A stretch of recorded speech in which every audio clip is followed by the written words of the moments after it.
من الجنوب الحبيب، من كان الجليل كان لبنان. قالت له مريم ليسوع: لم يعد لديهم خمر، كان في اليوم الثالث. جوابها: لم تأتي ساعتي بعد. بس هو ما حب يزعلها. لن املأوا الأجران ماء وصاروا خمر، وكانت أول معجزة ليسوع. وكان الضيعة الحلوة يلي بتبعد 95 كيلومتر جنوب لبنان.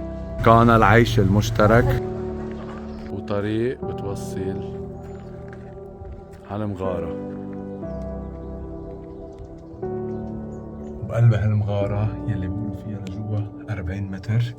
قولوا انه يسوع اجا لهون، بس على الاكيد انه المسيحيين الاول بزمن الاضطهاد الروماني كانوا يتخبوا بهالمغارة، لانه فيها كتير رسومات نحوتات.